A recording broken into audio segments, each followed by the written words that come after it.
This week on the BackTable podcast. I'm hoping that the FDA will approve the indication specific to breast cancer cryoablation, right? It is not officially FDA approved at this point. With that, there will probably be some kind of post-market surveillance type study to make sure it's being utilized appropriately and patients are being followed appropriately.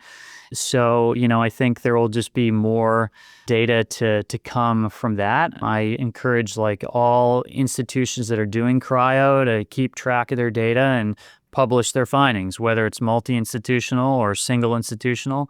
The more data that gets published in peer-reviewed literature, the more likely, this is gonna, catch on for, insurance companies too, right? If it's not FDA approved, it's probably not gonna be included in insurance policies necessarily.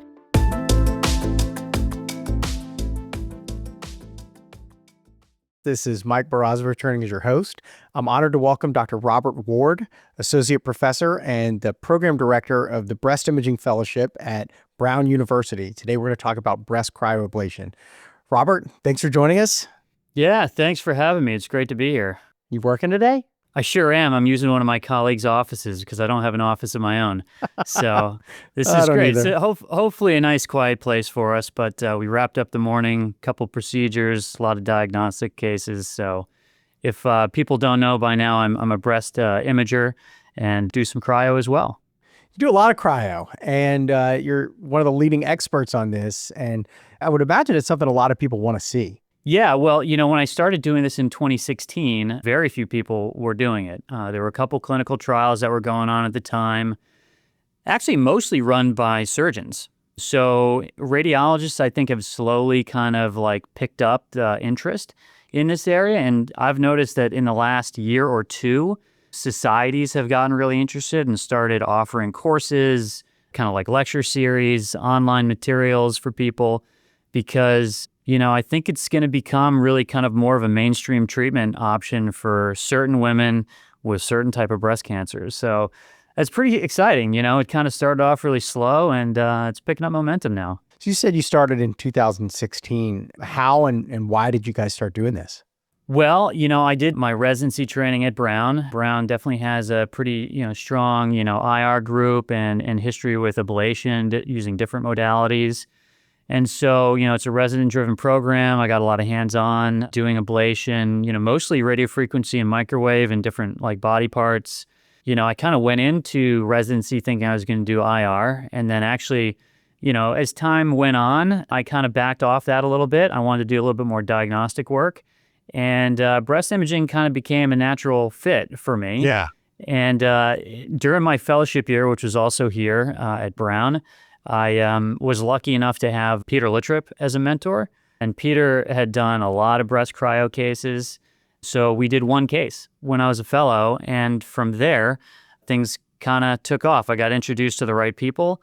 We kind of built the program. Happy to go into more detail about that, or please. I'd love to hear that. So Peter, I think, started his career doing some prostate cryo, and then he did a lot of breast cryo.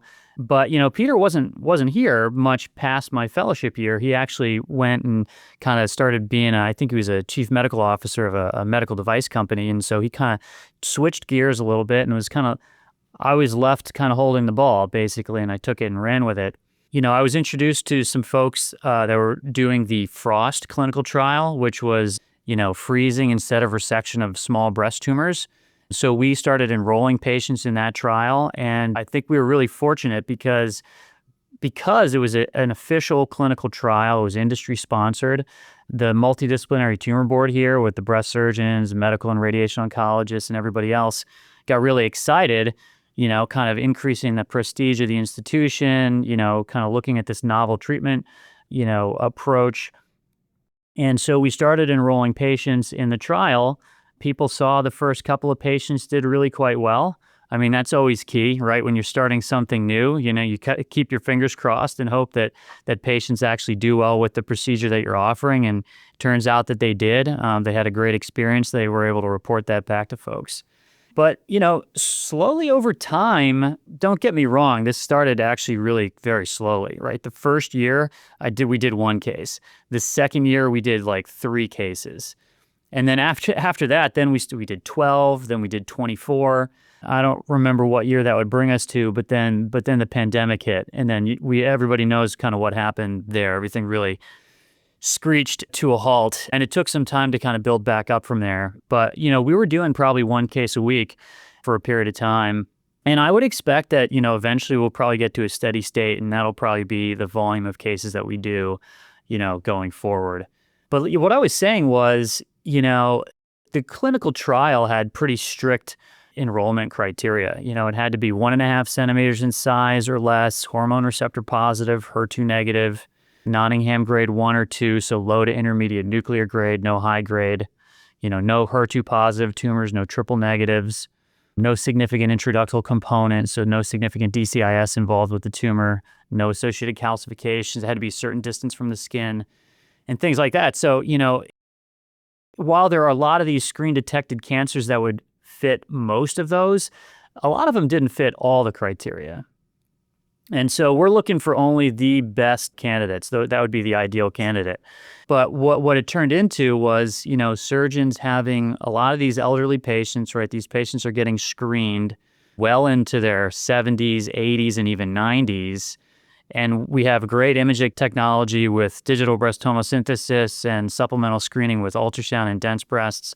We're finding all of these small cancers in women that maybe had some medical issues that would put them at increased risk for anesthesia and surgery. So people were looking to kind of de-escalate care in some way, and they turned to cryo. Even if they didn't perfectly fit the trial criteria, maybe it was a little too big or a little bit too close to the skin or different histology, we started treating increasingly more of those patients. And the vast majority of the patients we've treated have been off clinical trial protocol. Yeah, that's cool. For that reason. And actually, the more that we do this, the more patients get educated, within the state, around the country, and then they start asking about it. And so we've had patients that are perfectly healthy, they're rather young, that just want a minimally invasive treatment option. And we definitely had patients coming with 5-centimeter tumors that involve the skin. And, you got to use your best judgment in which ones to say, yeah, I think this is doable or not. So, you can certainly treat large tumors, but you got to be really careful with that. And, if they're involving the skin, I definitely encourage you not treat those kind of patients. You really got to think about, obviously, the patient, as if they're a family member, and what would you want for them, First, do no harm and do the best you can, weigh all the risks and benefits. So, Robert, how do these patients make their way to you now? I mean, I would imagine for a lot of these, you're involved in the diagnostic workup, but, at an institution like Brown, you're getting patients from all over. What is the process like for first, beginning with the referral, but also, the evaluation process to determine if a patient is an appropriate candidate for breast cryoablation? Yeah. So it's obviously easy when they're coming from within our institution, and being a breast imager, I even sometimes will see these patients, at the time of a diagnostic workup, and it looks like it's going to be a cancer. And then they ask, what do you think it is? We kind of get into that conversation. And if I think it's appropriate, I'll bring it up and say, look, if this is a small cancer, you could potentially be treated, with cryo. That said, even those patients, they all need to be seen by a tumor board. So, they need to be seen by a surgeon and evaluated, really as a team approach, breast cancer care is. And, whether it's surgery or cryo, and whether or not they get adjuvant treatment, being like, endocrine therapy or chemotherapy, plus or minus radiation, that depends on the other experts at the table. In some cases, they might get neoadjuvant treatment, so some kind of treatment before surgery or cryo. In terms of patients coming from outside, I get a fair number of patients that somehow have my email address and they email me directly. And so it's not a super high volume, and I try to, look at each case individually. We have a great setup here, an interventional oncology clinic with one of our administrative assistants. Her name's Robin Holly. She's fantastic. If a patient reaches out, I put them in touch with Robin. Robin gets all the outside imaging, gets it uploaded into our system. I get to review those imaging and the report, and then I will oftentimes just give the patient a call if they're out of state and just kind of gauge whether they're really interested in this or not. And also for me to just let them know, honestly, do I think that they're a reasonable candidate for the procedure or not? We don't want to delay. We want to give patients, the best opportunity to get the right care. So, we try and do a quick imaging review. If they're out of state, we'll set up a kind of telemedicine kind of office consult with another person here that's fantastic. His name's Derek Tessier, who's our nurse practitioner that runs all these office-based appointments. So if a patient was referred from within our institution after the tumor board, they say, hey, they might be a good cryo candidate. Patients go and meet with Derek, for an office-based visit. Derek reviews all the imaging with them, talks about the procedure, any medical issues that they may have, answers any questions. I typically pop my head in for just a few minutes just to introduce myself. But, by the time I get in there and sit down, I'm like, do you have any questions? They're like, no, Derek's done a great job. It's great to meet you, though. And then we schedule the procedure. That's awesome. Robert, you talked about with the Frost trial, the pretty strict selection criteria that you needed to enroll these patients. And you mentioned things like the hormone receptor status and no DCIS component. Do those things matter now in your evaluation? Yeah, I think they definitely do. I have, in terms of the hormone receptor positivity and HER2 positivity, I've not treated any HER2 patients, HER2 positive enriched tumors, but I have treated a couple of triple negative tumors based on patient preference. That gets to be potentially a little bit dicey. I'll tell you potentially why. Those biologically more aggressive tumors are probably more likely to be the ones that have recurrence, even post-ablation. Now, why is that? Is it because it's resistant to the freezing itself? I don't think so. I think it's just the tumor biology, the way that it behaves. They're more likely to be multifocal, multicentric, bilateral. And, the imaging is only as good as the imaging is. And, there may be microscopic disease in the surrounding tissue that we don't pick up on imaging before we do the ablation. So that would potentially account for some recurrences in that group. So Yolanda Bryce and folks at Memorial Sloan Kettering published a paper of patients treated off trial. They were, kind of poor surgical candidates generally. I think there's 60 total or so. She treated some pretty big tumors, like up to 9 centimeters in size. And the mean or median tumor size was like 2.5 or almost 3 centimeters. So really big. But what they found was actually the tumor size wasn't predictive of recurrence during like about a 2-year follow-up period. It was actually the more poorly differentiated tumors. So the higher Nottingham grade, so Nottingham grade 3, or maybe the triple negatives, those biologically more aggressive tumors were more likely to recur. So that was what was more predictive of recurrence. So speaking about size, you can treat big tumors in the breast, even though, currently people are like limited to 1.5 centimeters in size or smaller, which frankly are most of the tumors we see. But, if you have enough normal tissue around the tumor, even if it's a 3+ centimeter tumor, so long as you're getting an ice ball big enough to engulf that tumor in lethally cold temperatures, then it really doesn't matter that much how big the tumor is. And so that gets to kind of another point, which is the equipment that you can use, right? Yeah. So we're lucky to have liquid nitrogen and argon devices. So I can kind of pick and choose which one I want to use for different cases. I'll say that the liquid nitrogen device is single probe. It's a pretty big needle. It's about 10 gauge, but it's, right in line with what we use in the breast all the time. For biopsies. Yeah, absolutely. And so, if you have a 1.5 centimeter or less size tumor, you're going to be totally fine. That's going to be probably the most straightforward and easy way to treat that particular lesion, because it's, it's going to make a big ice ball really quite quickly. And you're just talking about one needle. You want to get at least a centimeter margin of ultrasound visible ice around the lesion on all sides to make sure you're covering in lethal cold temperatures.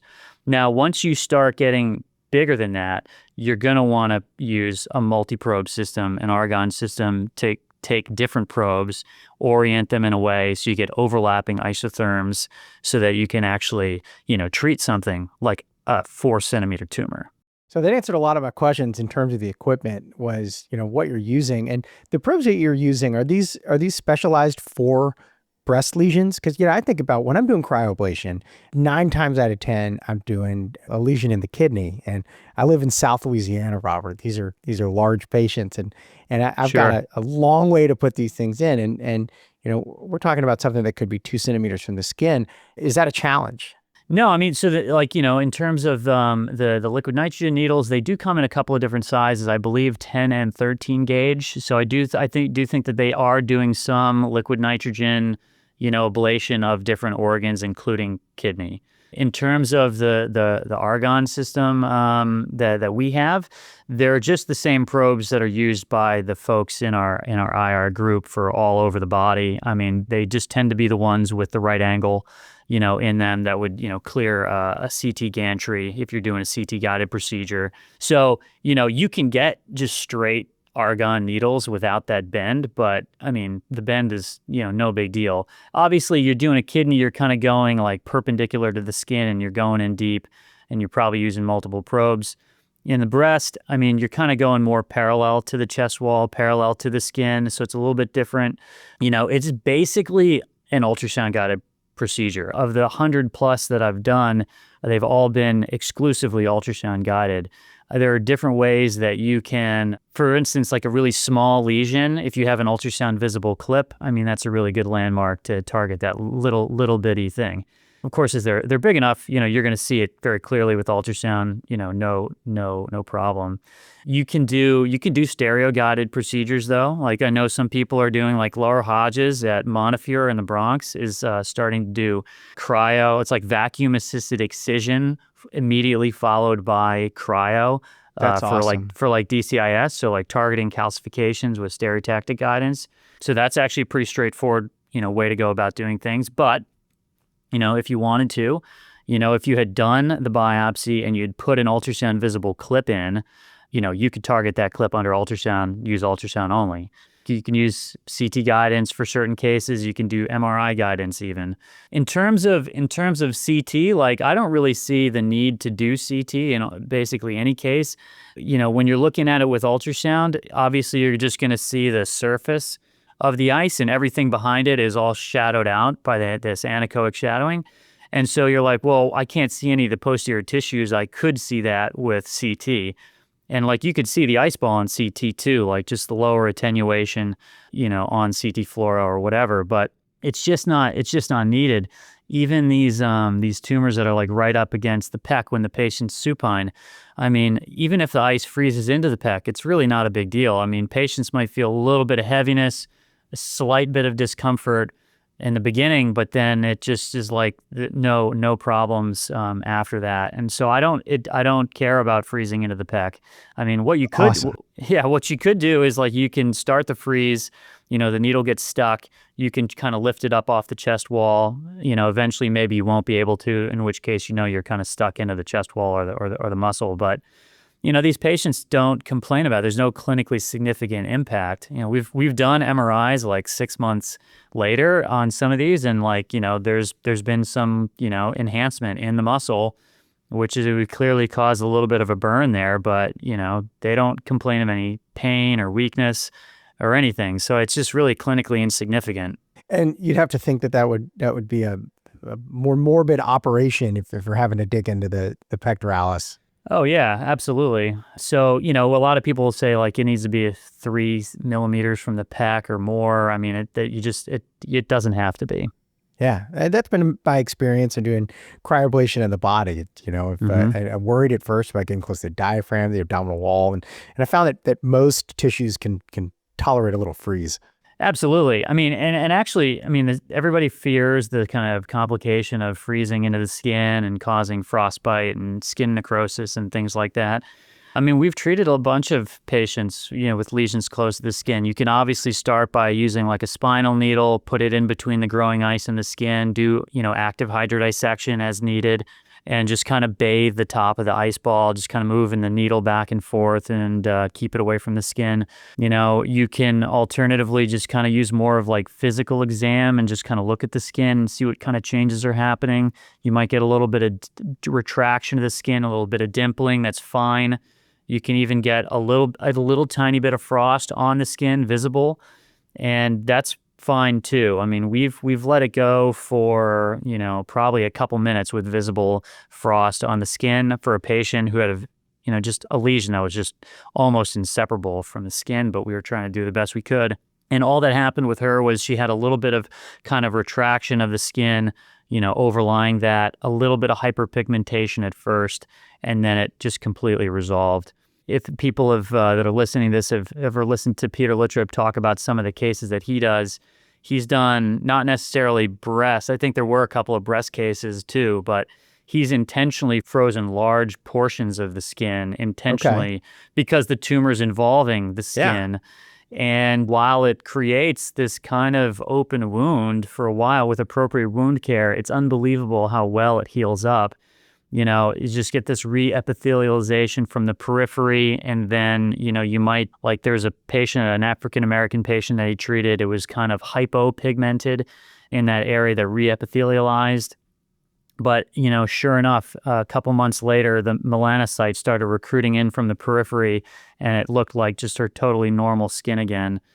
Like later down the road, and he basically got a big ablation skin wound that, had to be cared for that period of time. So it's not like I would recommend that for all cases. That would be very, very select and certain patients only.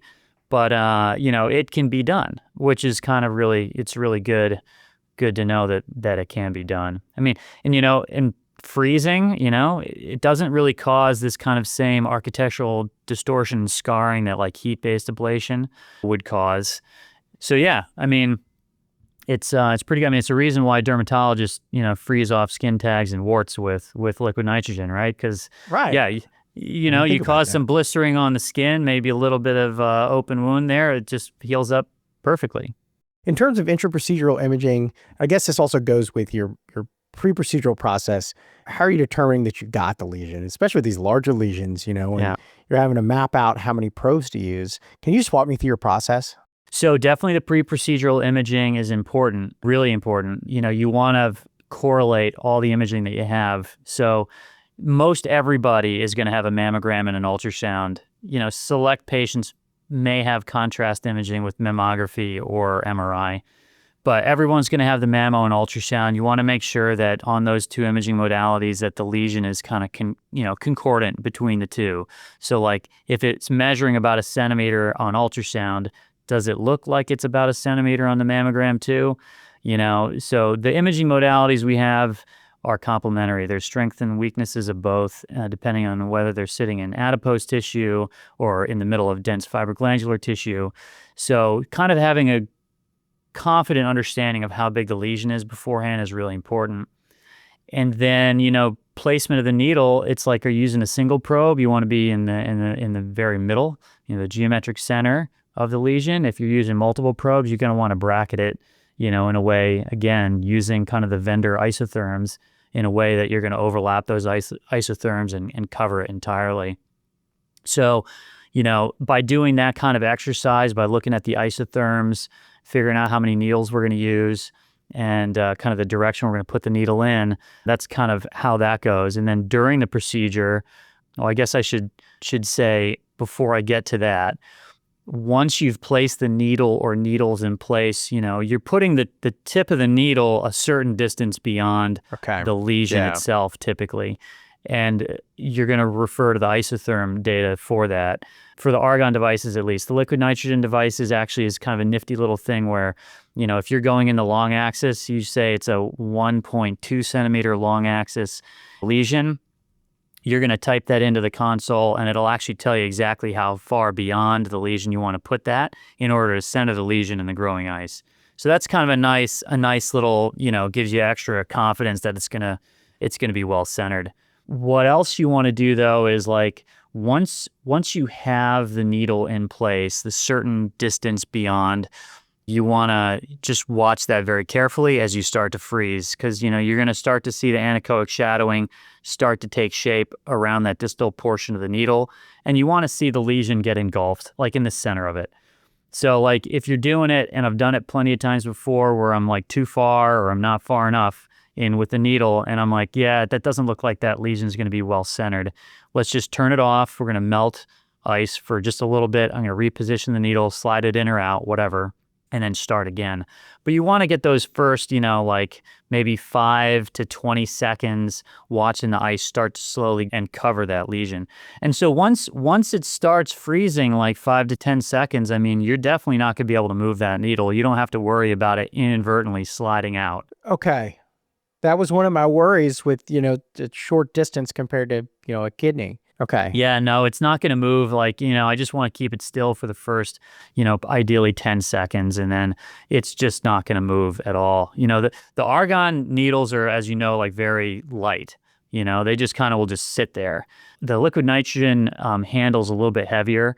So actually we've been using if you've ever been, being in the OR and you have this anesthesia kind of gas tube tree, it's like this like metal thing, and you just basically just put the handle on that just to rest it. So you don't have to hold it the whole case.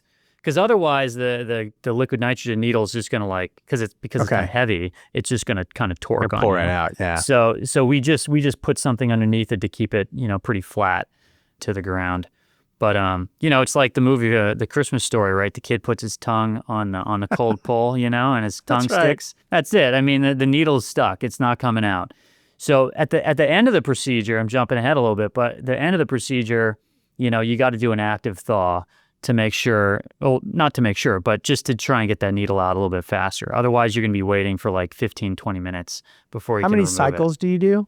So we always do freeze, thaw, freeze. And that thaw in between is just a passive thaw. So it's normally 8 to 10 minutes for each. So 8 to 10 minute freeze, typically at 100%, and then 8 to 10 minute thaw. And that's basically just the machine is turned off. Nothing's happening. Okay. And then another 8 to 10 minute freeze. So the doing the freeze thaw freeze is important for cellular death, basically is the short story. We can talk about osmotic gradients, but I think that'd probably put people to sleep. So one of the things that I found is very important for any kind of ablation is setting expectations for these patients. What do you tell them to expect during and after? And one important thing I didn't ask, are these patients under anesthesia? It's a good question. Absolutely not. No sedation whatsoever.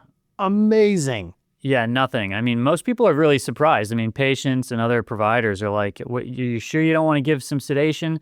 No, I let my ACLS certification lapse. I've just got BLS certification. I actually can't give sedation now because of that. And, we don't have the nursing staff. We don't have a recovery room down here. We're doing it in the breast imaging center and a small ultrasound room. So, it just requires local anesthesia, just lidocaine. Unbelievable. That's amazing. Well, and that's the big benefit. I mean, Right, totally. That's how you make your argument for this. What do you tell patients to expect, like before and during and after?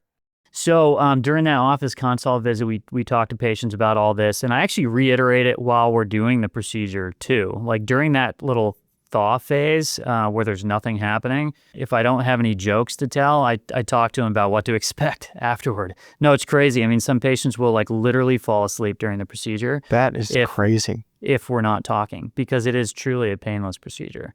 And it's not like you're using a lot of lidocaine either. I mean, I'm using less than 10 ml of lidocaine for a single needle, or even a 2 or possibly 3 needle case. Just 10 ml of lidocaine is it. But what do I tell patients what to expect? I mean, you're going to feel the pinch and burn from the lidocaine just like the biopsy. And then we're going to put the needle in and we're going to start to freeze. You shouldn't feel anything at all, and you'll be kind of hanging out for the duration of the procedure. And in terms of what to expect afterward, I mean, they pretty much leave with a small dressing, a little bit more than just a Band-Aid. I tell them they might expect a small amount of kind of serous sanguineous potentially discharge from the skin entry site or sites. And that's from just kind of the weepiness that happens post-ablation within the tissues. And then also, if you've used some hydrodissection, some saline, that might be contributing as well. You might have a little bit of redness over the skin afterward. In fact, pretty much all patients do. And that's totally expected. It's not because you froze into the skin or you got close to it. It's more that, the ablation causes inflammation, and that's just kind of part of the inflammatory response, is just that redness. So it really shouldn't be tender, though. It might be a little bit sore, but not much more than that. Some patients develop bruising, others don't.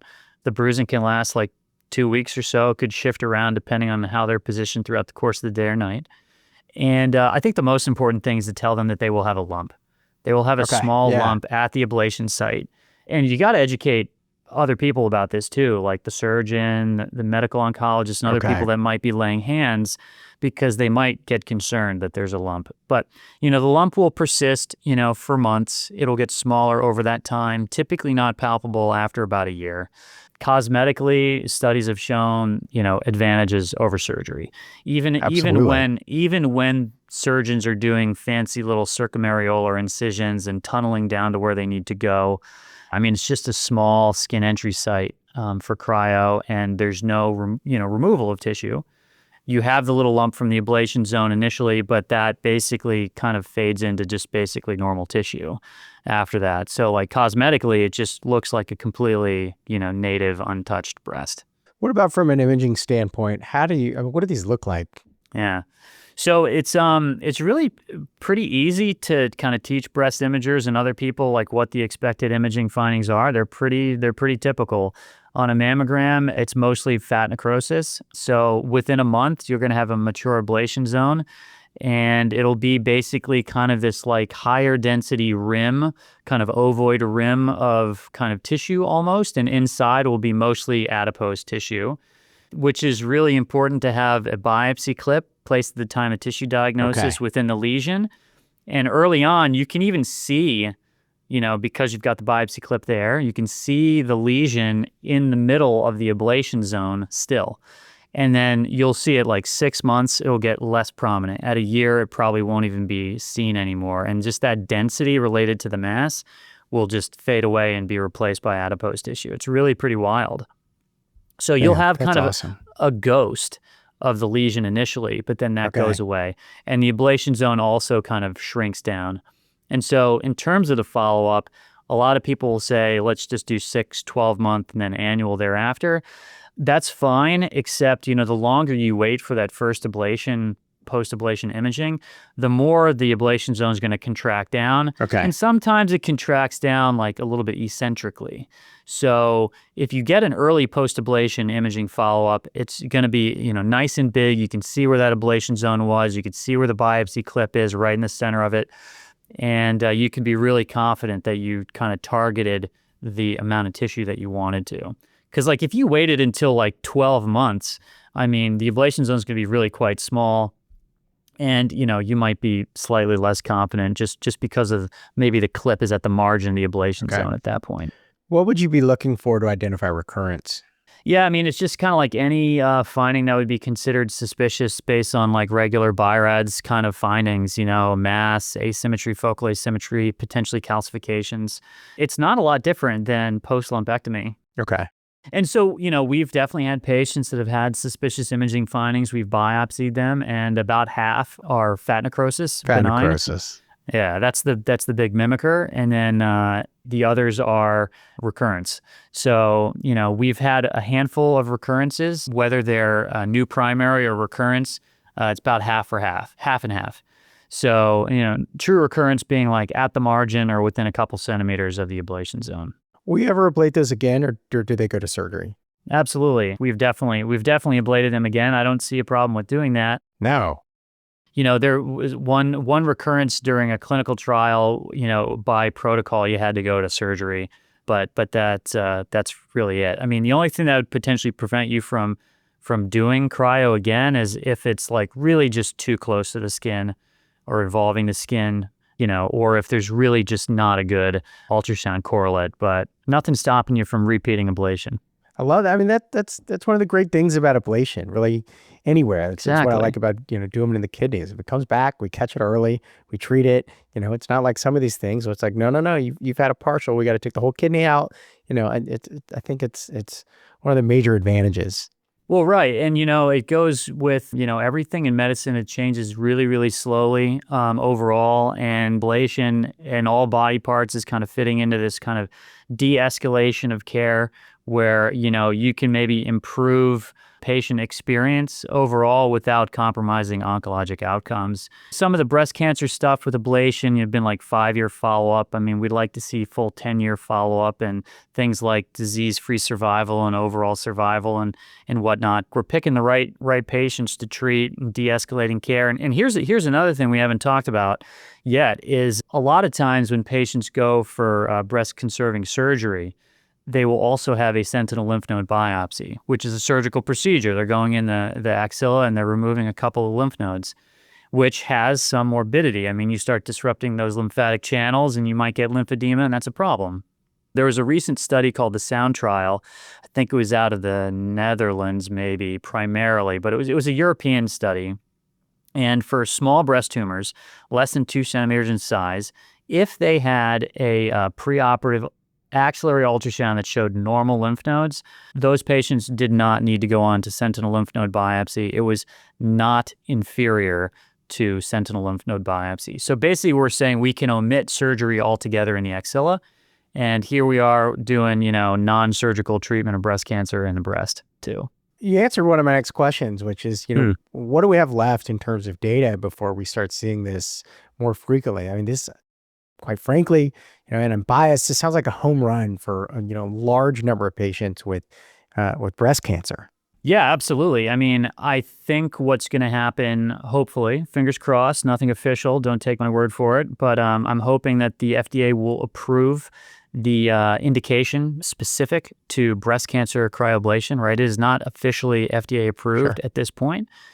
And, with that, there will probably be some kind of post-market surveillance type study to make sure it's being utilized appropriately and patients are being followed appropriately.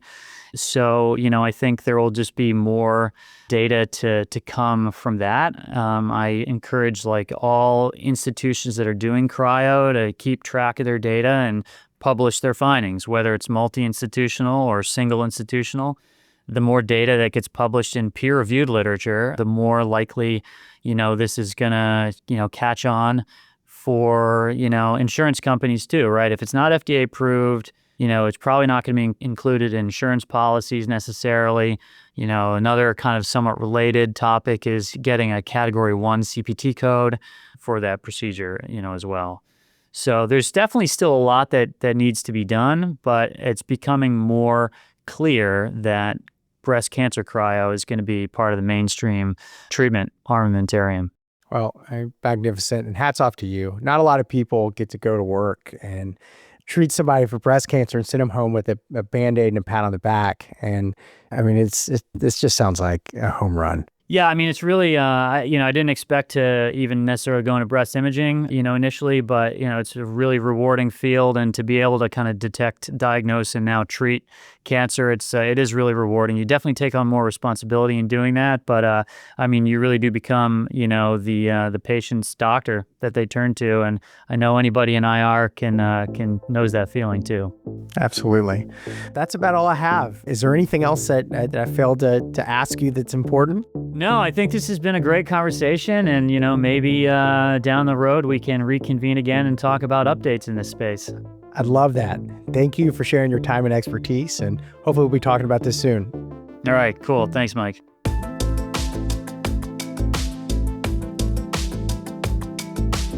Thank you guys so much for tuning in. If you haven't already, please be sure to subscribe, follow, and rate the show. Let us know how we're doing and what we can do to improve it. We work really hard at making this a valuable resource for you, and we want to continue to do that. So give us your feedback.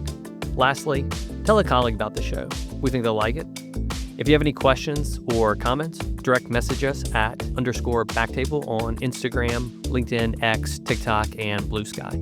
BackTable is hosted and produced by myself, Chris Beck, and co-hosts Ali Behetti, Michael Barraza, Sabine Dond, and Aaron Fritz. Our production team is led by Kieran Gannon, Aaron Bowles, Gabe Legrazio, Josh Spencer, and Jaden White. Design and digital marketing led by Brian Schmitz. Social media and PR by Donato Cavuto. Administrative support provided by Judy Dela Cruz. Thanks again, and see you next time.